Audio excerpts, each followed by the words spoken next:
All right. Hey, everybody. It's me, your boy. Okay, so let's talk today about respiration. We talked in class today about respiration. Respiration, it's the controlled release of energy.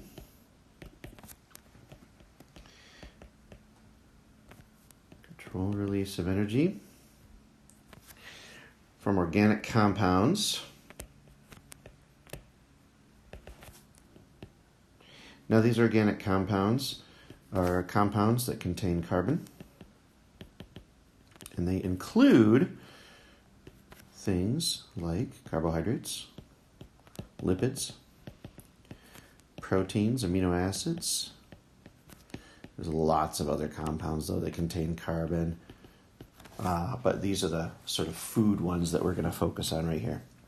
But we weren't done with our definition yet. It's the controlled release of energy from organic compounds like these food items right here.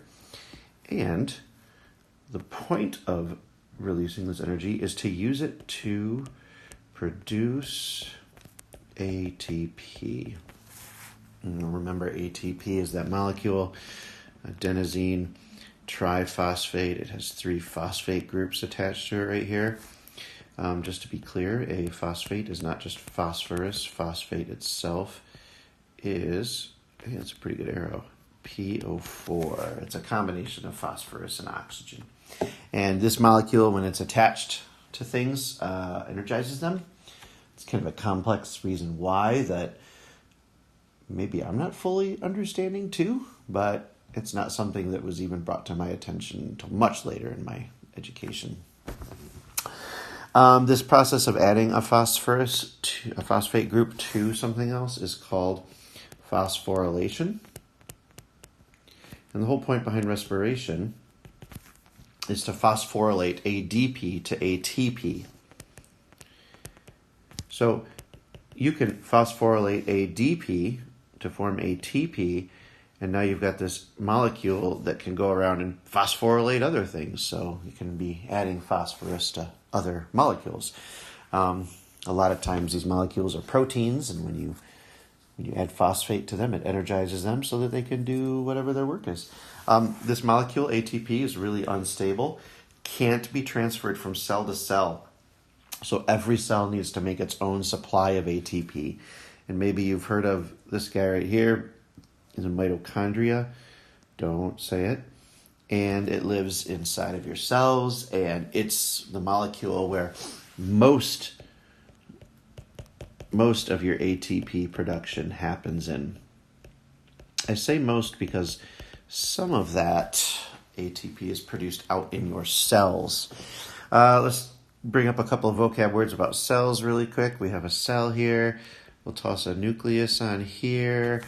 Your cells contain these structures that are surrounded by membranes called organelles. These organelles have all kinds of different shapes and functions. And right now, we're not worried about any of these except maybe the mitochondria. But most importantly, the cell has 2 parts to it, really, the nucleus and what we call out here, or the cytoplasm. You might hear it referred to as the cytosol. It's the same thing. It's just that fluid that is inside of cells, and this fluid inside of cells that contains lots of stuff. Organelles float in it. There's all kinds of dissolved substances, glucoses and proteins and phosphates and all kinds of stuff just sort of floating around in there.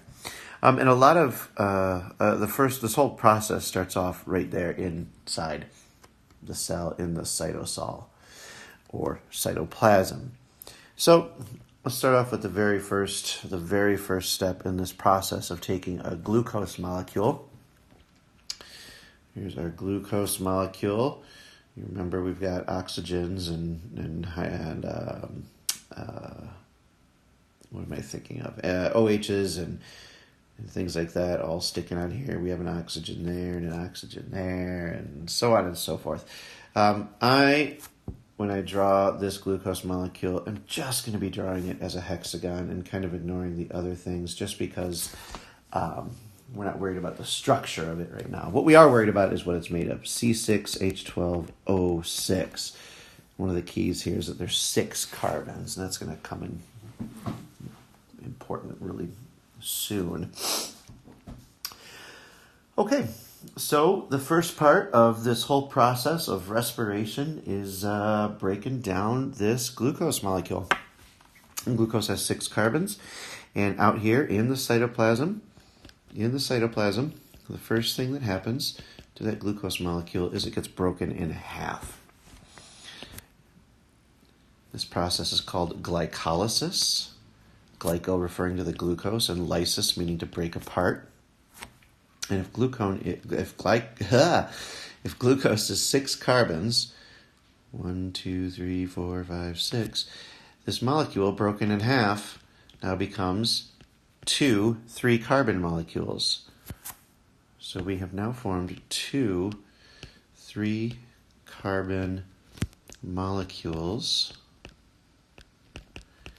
These molecules are called pyruvate, sometimes referred to as there's a V right there, pyruvate, sometimes referred to as pyruvic acid. It's for our purposes, it's the same thing. Now, this process of breaking this down produces 2 ATPs overall. That's not a lot. When you learn about what's going to happen if we have oxygen present, this can go a whole lot further. Now, this happens no matter whether you have oxygen there or you don't have oxygen there. Glycolysis is the first step in breaking this down. The simplest bacteria that breaks down sugar to derive ATP does this step. And all of our cells do this step too, because you can't move on to the next step without breaking this glucose in half. So we've got our pyruvate molecules right here. And from here, we have 2 things that can happen. We have 2A and we have 2B. Now, 2A, we could do this in any order. I'm just going to go in the order that I wanted to talk about these in. But in 2A, this process is going to happen when there is no oxygen present in the cell. No oxygen present in the cell. And when there's no oxygen present in the cell, a process called anaerobic respiration happens. Anaerobic respiration. And here you get the 2 ATP produced, but now this pyruvate goes on to become something else. But unfortunately, it's not the same thing in every living thing, so we have to make another branch here. We're only going to worry about 2 kinds of living things. Let's worry about yeast and let's worry about humans. So in humans, this pyruvate gets converted into something called lactate. You might have heard it referred to as lactic acid before. This is not lactase, this is not lactose, this is lactate, totally different thing. And this lactate is poisonous to the cell, it's really dangerous to the cell, it's got to be removed. And so the cell will stop doing work before it continues to do this here. This lactate can build up inside of muscle cells and can lead to muscle fatigue, muscle ache when you're working out because you've run out of oxygen. Now, the reason your heart starts pumping really fast and you start breathing really fast is because you're trying to reoxygenate these cells and get rid of that dangerous CO2 as you do this. So this lactate is not very great. It's the reason why we can't sprint for long distances, because our muscles run out of oxygen, and as a result, lactate builds up because we're not able to take our next steps without the oxygen going on there. I said a whole lot there. You might want to rewind and add a couple of notes in there about what I said about this anaerobic respiration in humans. In yeast, a little bit of a different process happens. Lactate isn't made. Instead, that pyruvate is converted into 2 substances. One is ethanol, which is common alcohol. This is how wine and beer and tequila and vodka and rum and all of those other things are made. You take some yeast, you starve it of some oxygen, but you give it some sugar, and it ends up breaking down that sugar just to live its life, and it makes ethanol as a side product. However, it also makes CO2, carbon dioxide. This is what makes beer fizzy. In the old days, they used to make soda by putting yeast in the bottom of some bottles with some sugar, and those CO2 bubbles would make the soda nice and fizzy. We don't do that anymore. We can just inject the CO2 in there. But can you imagine drinking your soda and at the bottom is a big puddle of yeast that was baking the carbon dioxide to make it fizzy? It's crazy. We do this with bread too. This can help make our bread rise. So when you add some yeast to some dough and you give it a little bit of sugar and you let it sit for a while, the dough rises. It's rising because that yeast is starved of oxygen, because that oxygen can't get through all that thick dough, even though it's in the air around it. And as a result, it starts doing anaerobic respiration and producing a bunch of carbon dioxide bubbles, which makes the bread rise. It makes some ethanol too, but as you bake it, it evaporates really easily. So that way, you're not eating alcoholic bread. Okay, so if there's no oxygen present, anaerobic respiration happens. And my cat's on the table. Go away, Linus. Okay. If there is oxygen present, what happens is aerobic respiration. Aerobic respiration only happens when there's oxygen there. So, what happens in aerobic respiration? Now, you're going to go into much more detail in this in HL, but not with us. When there's oxygen present, that pyruvate is converted into something called acetyl-CoA. And it is then, that's a conversion, it's done within an enzyme. Conversion, it's a big I because I wanted to write a T there. And then that acetyl-CoA is moved into the mitochondria, where two different processes happen. We don't need to know anything about these processes this year. We only need to know about the final products of this. Now, in the mitochondria, there are two processes that happen. We don't need to know the details of those processes this year. But throughout those two processes, greater than 30 ATPs are produced.